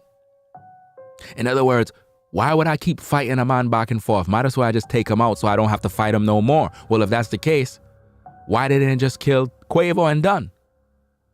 They didn't kill him. They had ample time to kill him. Why they didn't do it? Because they weren't going for him. He wasn't the one. He wasn't the target. The target was Takeoff. Takeoff was the target. You understand? Yeah. Well, keep your hands to yourself. Shit, it's easy. Kindergarten teacher taught you that. Yeah, get out of there before it escalates. Yeah. I remember just starting to get the news about Takeoff, man, and videos started coming out, man, and one of the things that like a lot of people would always say, or not always say, I mean, they were saying about Takeoff is he was like the most coolest dude, laid back dude, that like never tripped on nobody or nothing. Yeah, you knew it was an accident when they said Takeoff was there. Like, what he get hit by a car? Notice he said, it was an accident for Takeoff to be there. You see that? Why was Takeoff even there? I can guarantee you Takeoff didn't even want to go. He was most likely pressured to go there from Quavo. You get what I'm saying? Like, what happened? Like, you know what I'm saying? I mean, they said the shooting, though, but it's like, that ain't the way you would think that it was going to die. You get what I'm saying? Like, it's just interesting when he said that and then he went to rubbing his face. Again, I keep telling y'all to watch body language when people talk. He too solid and smooth. Like, he don't argue with people. Like, he wouldn't have never got to the point to where, I don't say he would have never got, but it's just like he ain't argumentative to be outside at a function and listen, people, I'm gonna do another video where I'm gonna use illustrations and I'm gonna show you that Takeoff was targeted. This was not a mistake. You understand? Takeoff was targeted and executed. Because where Takeoff was standing, anybody that had a gun had to be pointing their gun. They had to be pointing their gun in a 10 o'clock position. If you was in front of Takeoff, your gun had to been pointing in a 10 o'clock, 11 o'clock position. If you was behind Takeoff, then your so-called gun was pointed in a so-called 3 p.m. position. Why was the guns pointed at that direction? Somebody answer the question. Why? Because Takeoff was standing by the railing. So why would guns be pointing sideways and shooting? For what? Who's there but one man? You know? Again, I'm going to examine that particular tape because I already done told y'all already there was a shot before all the shots. There was one shot, 1 to 2 shots before the melee of bullets. There was 1 to 2 shots before the melee of bullets. And it could have been that it came from somewhere else and they didn't know where. And they just started shooting. You understand? You know what I'm saying? Get into it with a motherfucker to make him want to kill him. That shit was crazy, though. I ain't gonna speak too much on that because it's like it's probably still sensitive for them. You know what I'm saying? But you gotta watch how you talk to people when you in their hood. Yeah, it's saying point blank, period. You see what he's saying? You gotta watch how you talking to somebody when you in their hood. But it was Quavo that was doing the talking, not Takeoff. So what he says make no sense. What he says makes sense in the context of showing respect. But in the context of Takeoff dying, what he said makes no sense. Because Takeoff didn't disrespect nobody. He didn't talk to nobody. He was laying in the cut. So how he get executed? How is it that Takeoff was following the rules? See, here's the thing. The man on the screen is saying that you need to watch what you say when you're in somebody's hood. Okay, that's true. But Takeoff followed all those rules and he still died. Takeoff followed everything you just said, but he's dead. See, everybody's looking at it from the point and the position of Quavo. Quavo was the one that was arguing. It was not Takeoff. So how is it that Quavo is alive and Takeoff is dead? When Takeoff is the one that followed the rules. Takeoff didn't go to that hood disrespecting nobody. He was just getting high, chilling. Quavo was the one arguing. So if somebody had a beef with him, why they didn't delete him? I mean, Quavo didn't even get shot. Not even grazed. At least if he would have got shot, it would have looked some type of way like, oh, snap. Quavo shot, but he's going to be okay. Sadly, Takeoff got deleted. But this man didn't even get touched, not once. That's a red flag if you ask me. You have to, first of all, I'm not speaking on any side. You know what I'm saying? I know the Prince family trying to prove their innocence and everybody trying to, so I'm not speaking on any side, but it's 2 pointers that I got for that situation.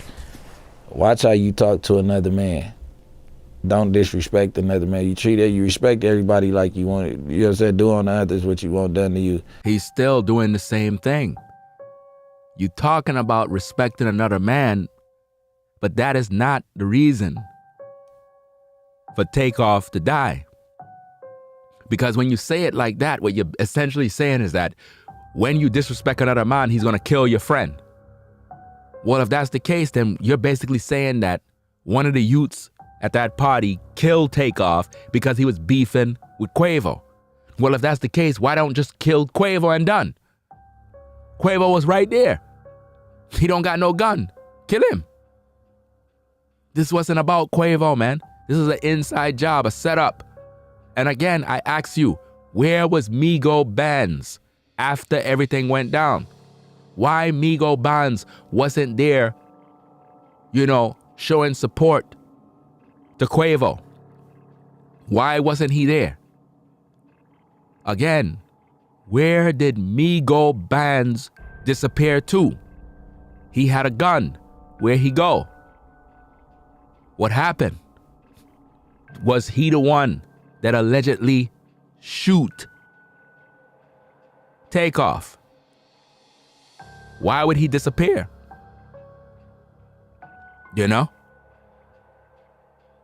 And that's for real. Like, from my littlest homie up to my biggest homie, I treat them the same. So just that alone, you respecting a motherfucker, like, you gotta respect them like they you.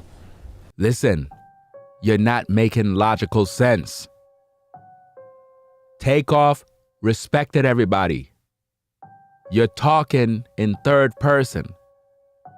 Takeoff respected everybody. He never cussed nobody out. He never disrespected nobody, and he got deleted. So all the advice you give him there don't work. If you think logically, the advice sounds good, I get it.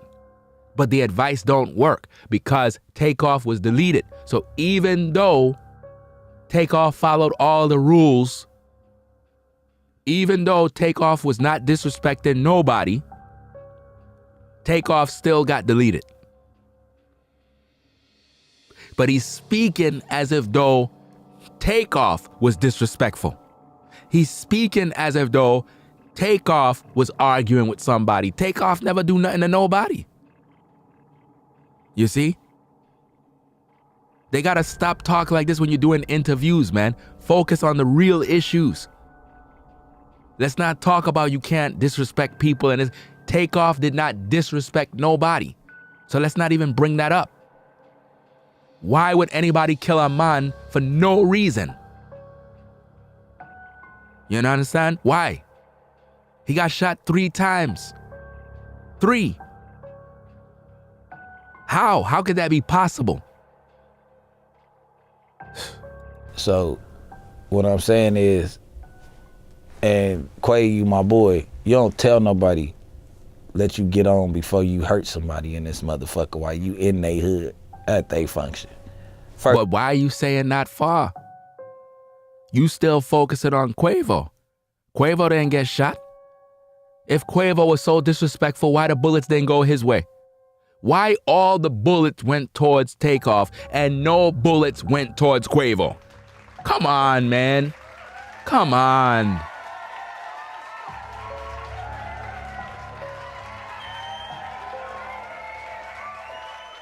Doesn't make no sense. First and foremost, that's a no-no. You control them words. Even if you want to hurt somebody, just go ahead and hurt them, because at this point, you got a gang of egos.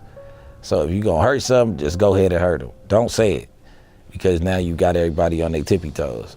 Or if you didn't mean that, you got to watch what you say in front of people.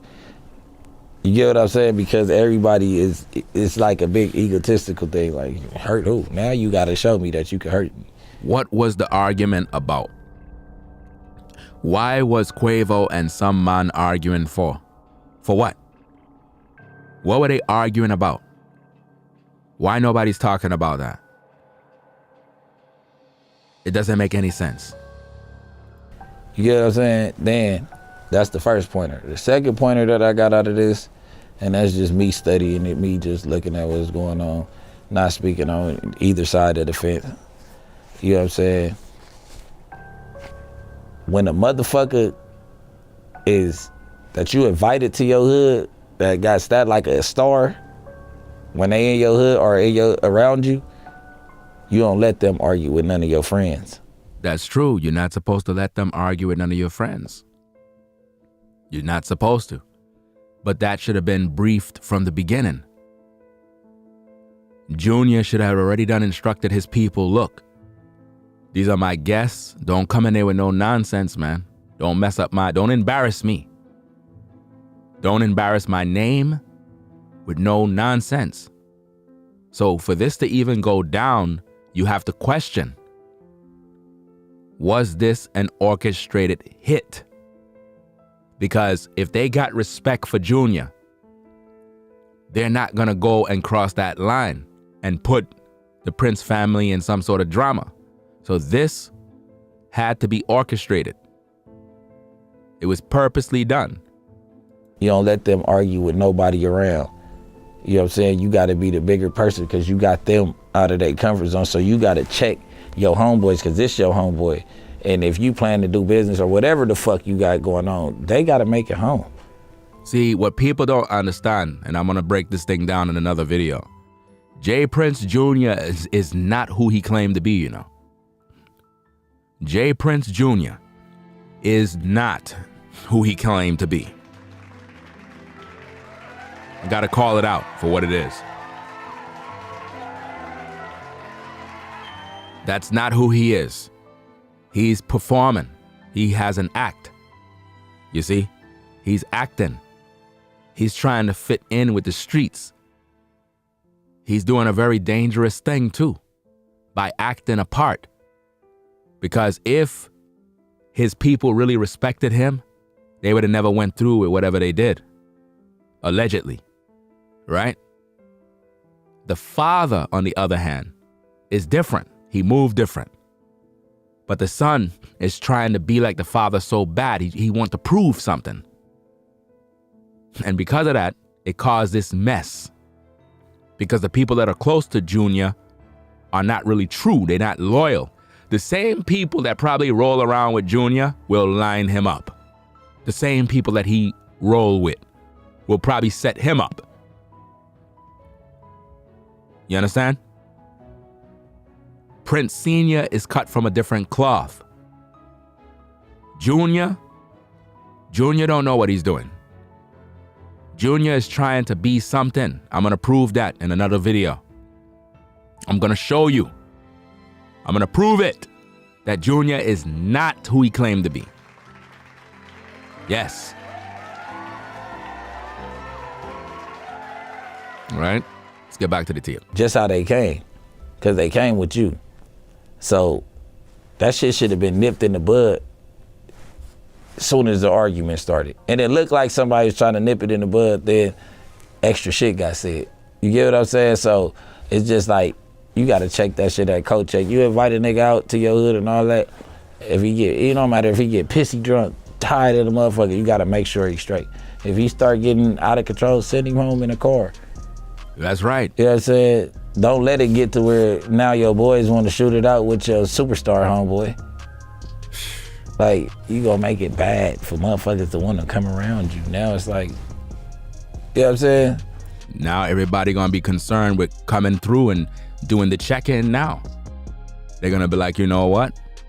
If we come out here now, we gotta be concerned about going in a body bag now. Because the check-in is no good. But again, I covered all angles of this situation, and it's very evident and clear that the 40 plus people that was there, they know who did it. It's just that they're not saying. And because they're not saying, that proved that nobody had any love for Takeoff. That's just the proof. The proof of the pudding. Being that nobody's talking, they value their freedom and their life more than the fact that an innocent man is dead. That just goes to show that you can't trust nobody that's around you, man. All the people that you think is your friends around you, don't trust them. Because look at what happened to Takeoff and nobody coming forward to fight for the man. They never have no love for them. All that money, all that fame, and look what happened. You die and everybody just erase it. Isn't that the same way with Kevin Samuels? Kevin Samuels, popular, bunch of money making on YouTube. Famous, even though I had my disagreements. But at the same time, once the man die, nobody show up to the funeral. Nobody care. It's like once you die, people don't care. But when you're alive, they sing your praises. But when you're dead, they don't care. And they don't fight for your justice. It's crazy, right? And even though I was one of Kevin Samuels' detractors and critics, when the man passed away, I was on the front line trying to find out how the man died. Because I personally believe this. I personally believe that the people that were close to him on YouTube killed that man. And I don't care how anybody feel about that. You understand? You can run, but you can't hide. Eventually, in due time, what is done in the dark is going to come to the light. So if you kill a man and you got away with it this year, next year, your sin will find you out.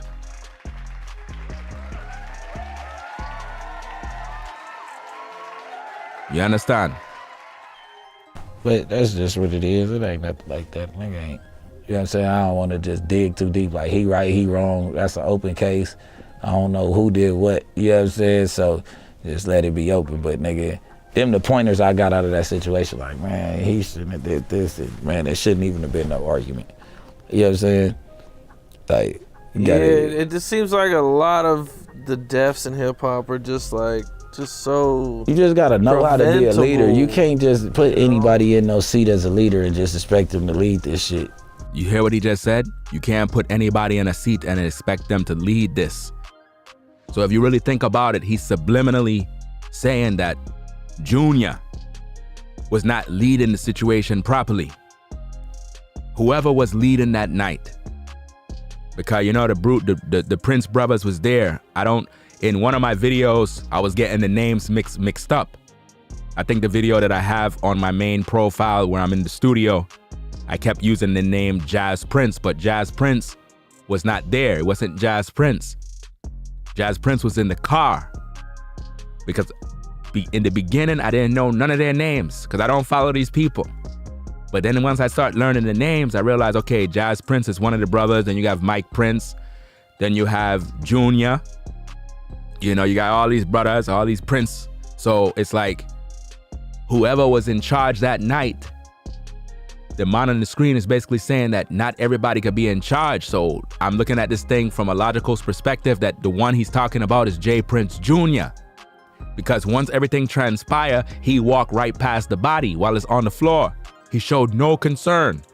It was as if though, okay, it's done. What is done is done. Who cares? Everybody get back in the room. The man dead. Okay. Got him out the way.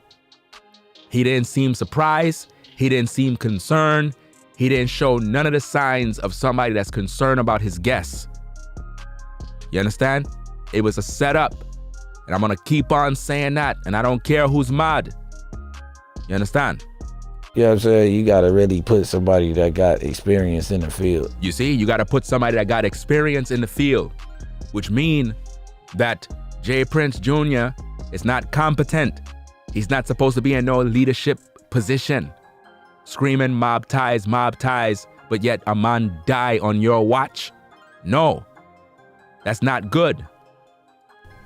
If you ain't got experience in the field, cause you got to kind of like, I mean, you can still be a leader, but it's like... No. Don't double back now. You can't tell a man one thing and then say, oh, you could still be a leader. No, you can't. You can't still be a leader. No. If you don't have the experience, if you don't have the qualities, you're not supposed to be in leadership position. You can't talk about, oh, I'm from the streets, I'm mob ties, I'm a boss, and your man and your people kill another man and he ain't even do nothing wrong. He ain't even fight, but you kill him, an innocent man, bleeding out on the floor. How can you sleep at night knowing that you kill that man? These people are cold-hearted, man. It's crazy, man. Experience in that field you trying to lead. Yeah. I hear you, man. That's for sure, man. It's like people are doing the interview. They want to say what they want to say, but they don't want to cross no lines. I get that part.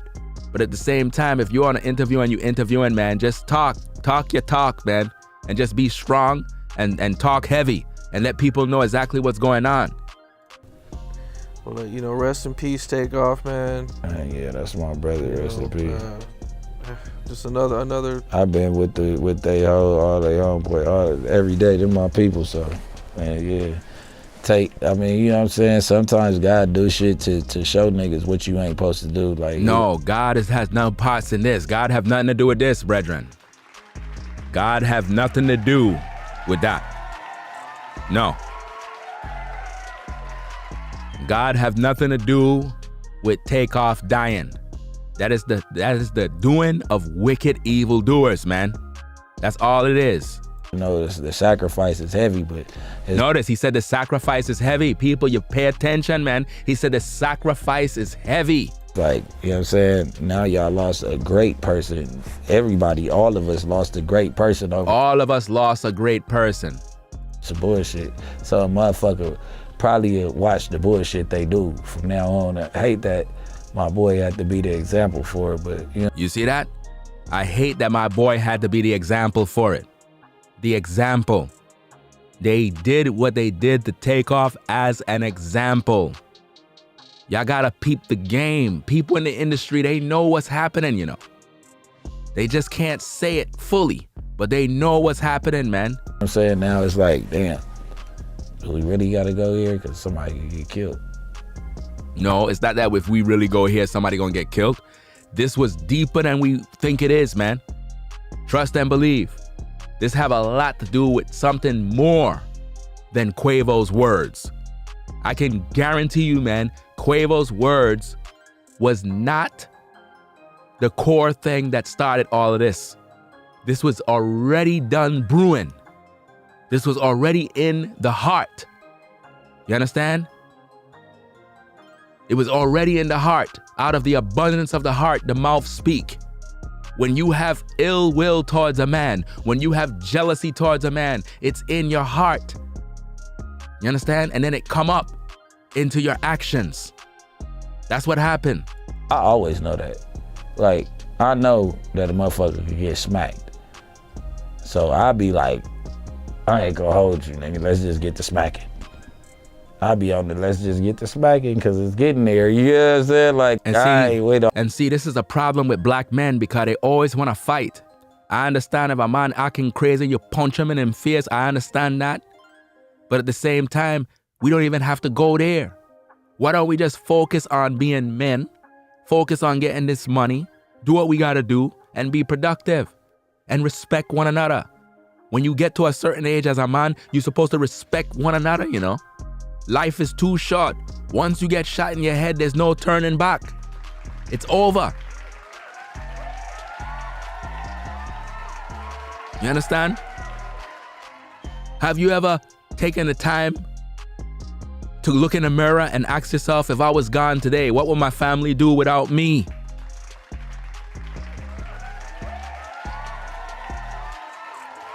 Sometimes as a man, you have to look at yourself in the mirror and talk to yourself and say, hey, where will my family be if something happened to me?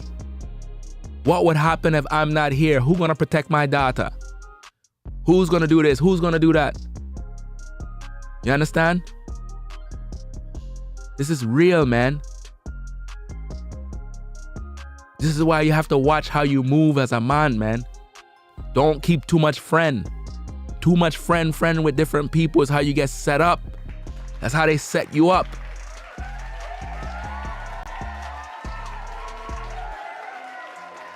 Roll solo. Stay on point.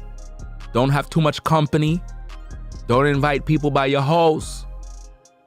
Again, don't invite people by your host that you don't know. Don't do that. Your house is your sanctuary. You don't let anybody just walk up in there. The only people that could come to your house is your day one. And even your day one must be vetted properly.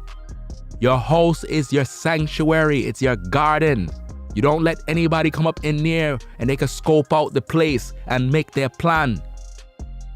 Don't do that. Don't be quick to invite people. You know? Especially if you have a nice place, nice things, nice house, everything nice. Don't let the wrong person in. You'll let the devil inside your house. And then they start plotting against you because they're jealous. They see all the nice things you got. Nice TV on the wall, your stove look nice, your refrigerator nice, kitchen clean, everything looking nice. Now they want to plot. Now they jealous, they look in your clothes, they see the shoes. They're like, Ross, look at all this stuff. This person living nice. Now they going and telling their people. Now they want to plan to rob you because they know you're on vacation. You come back from the vacation, your house robbed. Who robbed my house? The people you invite, they're the ones that rob your house.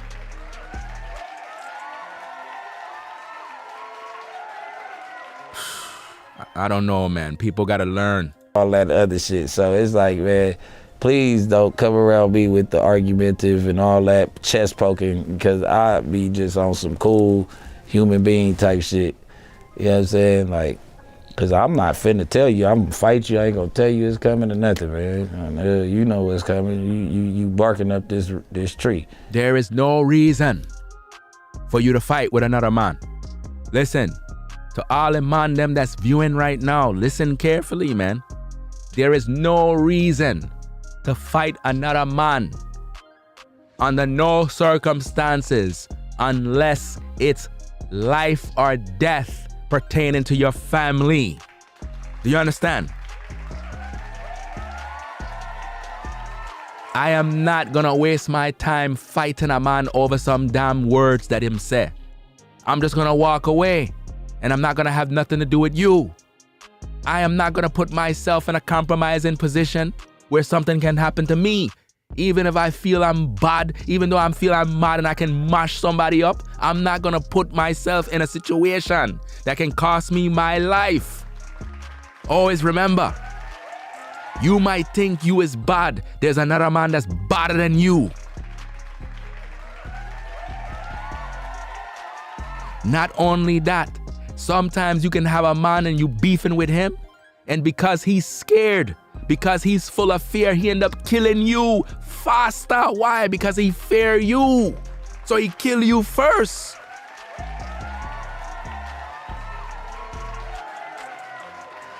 The only time you as a man supposed to tap into those spirits, the only time when you take out that type of frustration on another man is when him fuck with your family. You understand? If somebody do something to your children, that's when you bring out all of the judgment. If somebody do something to your wife or your woman or your girl or whatever the situation is, or somebody come against you and it's life threatening, that is the only time you bring out those spirits. That's the only time you entertain those type of thoughts. But don't let those thoughts enter your mind, because once you tap into that negative spirit, once you tap into that energy, someone can lose their life. It's not a game. This is why I stay by myself, because I don't want to hang around a bunch of damn people and get pissed off. You understand? Because a lot of times people just piss me off, man. And this is why I gotta stay cool. Because they make the penitentiary for we. They put the building there, they build the penitentiary to lock up all on them, man. That's what they want. So that we can't be there to take care of our children. So our wife and our women or whatever is in the street alone, no protection. You know? So as a man, you have to think clear. Don't be so quick to want to fight. Always remember, you fight a man today, he come back tomorrow to kill you. You understand? It ain't worth it. It's not about you being a punk. Be a bigger man. It don't make no sense you arguing and bickering over some foolishness. A man wanna act a fool, you let him go his way. Diffuse the situation. Do it to the best of your ability. You understand? Because sometimes it could be just a misunderstanding. It's just a misunderstanding. And if you can talk like men, logically, you can diffuse a situation, man.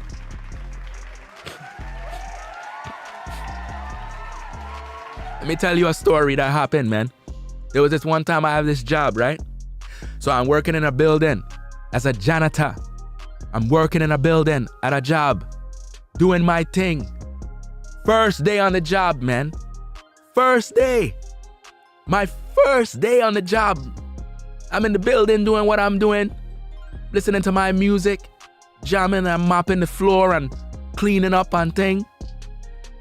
So a man come downstairs. I have the wet floor sign and all them thing in the hallway. Everything there. I'm following all the rules. Doing what I'm supposed to do. First day on the job. Having a good time. The man walking. Rather than the man read the sign. The sign says wet floor. You're not supposed to run. But what the man do? He running on the damn floor. Go by the entrance door and nearly slide down and mash up himself on the floor. You know what the man do? I'm inside the area there by the sink cleaning. The man come cursing up, raising him voice loud. Ray this and Ray that, and him gonna do this to me and this and that. Once the man said, I said, listen man, this is my first day on the job. My first day. I'm telling myself this in my mind. This is my first day on the job. And a man there playing, he don't even know me from nowhere. In my mind, I'm telling myself what I will do to this man. I know what I will do to him. He don't even know the wrath that's coming to him. But I know. The man continue in the hallway, running his mouth like a fucking woman. And I'm there trying to be cool because of all my training. Because when I get the job, you had training for anger, training for this, training on how to do this, how to diffuse that, how to do this and that. So I'm doing my best because under normal circumstances, you talk to me like that, it's over for you, man. But I let him go ahead and him running him out. And then the man do something else. The man get a little close. Yeah. He come up close right next to me, running him out. Talking real heavy. So I'm like, first day on the job, cool. I know what I going to do. I'm waiting for the man to swing because I already done know what I'm going to do to him. But the whole time, I'm like, Ross, I'm going to go to jail. I'm going to jail today. Today, I'm going to prison. I know I'm going to prison today. And I'm like, will the man just leave? Will him just go? Because he running his mouth like he was a fucking bad man. But he don't know what bad is. You understand?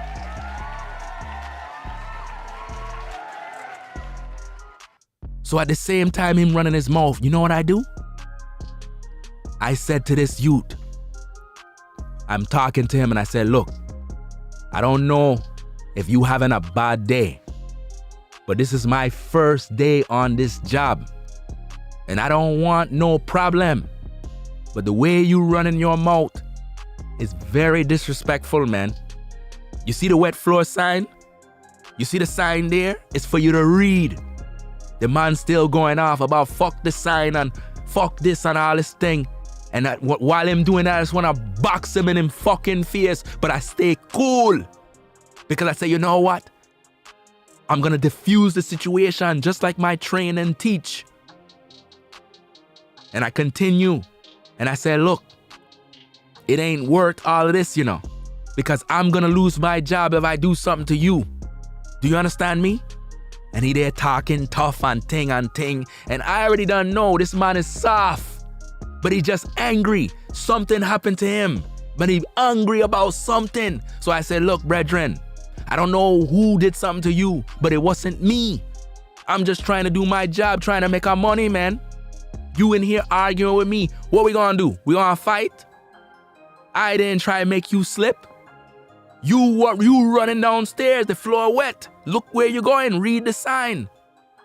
So he calmed down a little bit, started talking a little bit more, and he walked out the building and cool off. And get what happened next? Guess what happened next? The man come back in the building. At this point, I'm thinking coming back to fight. The man come back in and he said, bro, my bad, bro.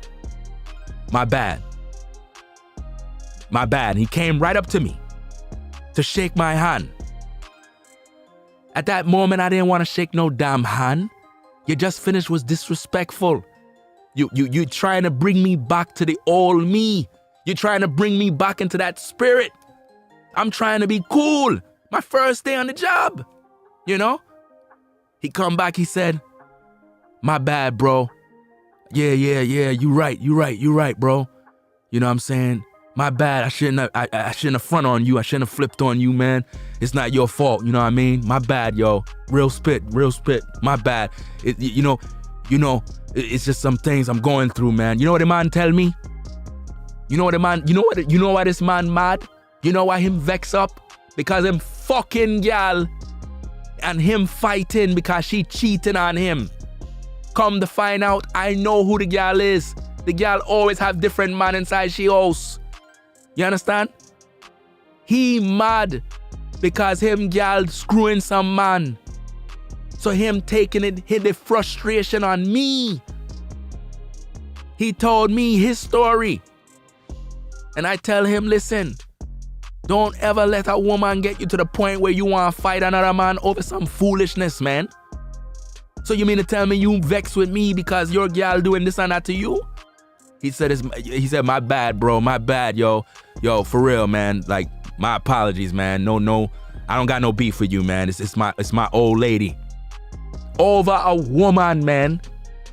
Over a woman. This man could have put me in a position where I would have did something to him bad. You understand? Over a woman. This is why as men, you have to talk it out. Talk it out. Calm down your nerves. Just cool off. You know? If I didn't have the proper training, it would have went a different way. You understand? Over a woman. And even after the man leave, every other day I would see him come through and he would big me up. He would big me up. Hey, yo, what up, boss? What up, boss? Everything good? Everything good? Because them and the gal end up making back up together, or whatever the case is.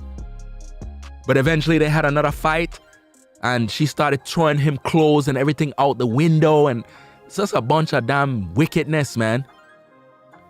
You know? But hey, that's one story. I have many stories, man. Many stories. So as a man, when you know you're having a dispute with another man, talk it out first. Because it might be a misunderstanding.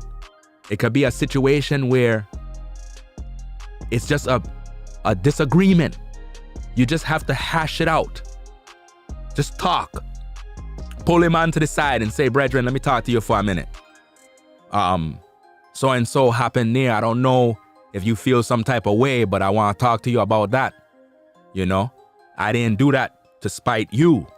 You know, out of respect, I didn't do that to spite you. I did that because the man was in the way. That's why I said what I said. I didn't say that towards you. So if you feel some type of way, you know what I'm saying? That's my apology, my wrong. I didn't do that to make you feel some type of way. And once you come out and you clean it up, now things can get on the right track.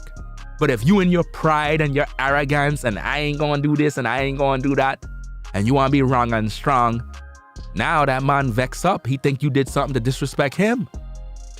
You see? You gotta learn this. This comes with character. You gotta develop this, man. You gotta have control over your temper. You gotta have control over your anger. Because one decision, wrong way, you're gonna be in prison for many years.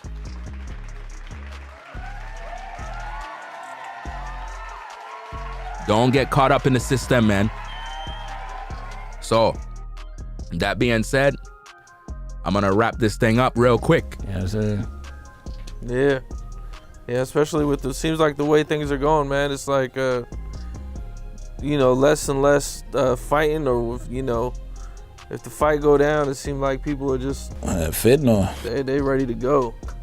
Don't make no sense to take no chances. It ain't. I mean, it don't. If you got to put your hands on somebody, you might as well. You ain't gonna keep on fighting them every time you see them. That's how I look at it. You might as well go ahead and get him. Yeah. Well, keep your hands to yourself. Shit, it's easy. Kindergarten teacher taught you that. Yeah, get out of there before it escalates. Yeah. I remember just. All right. So I'm going to get on out of here, man. Go take care of some business. I'll be back on later on. So I hope everybody learned something from the stream. Take some advice.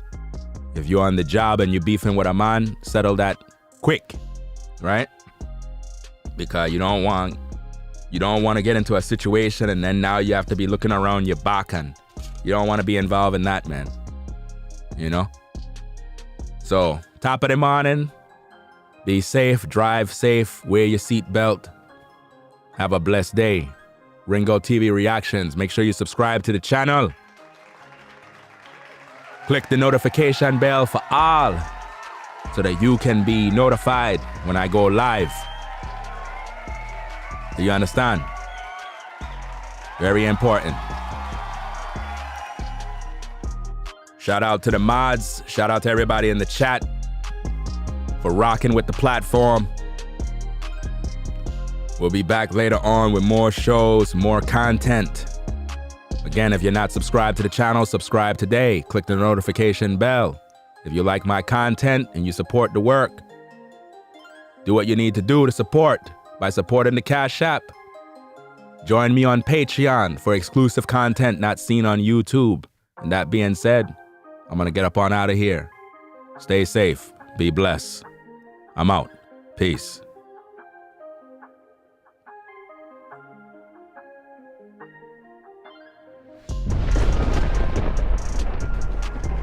We gone. Ringo TV Reactions. Peace to the chat. Peace to the mods. Peace to the cloud viewers. #1 in the game. Best reactionary channel on YouTube. Ringo TV Reactions. We out. Peace. If you like our content, consider supporting via Cash App at $Ringo TV Raw.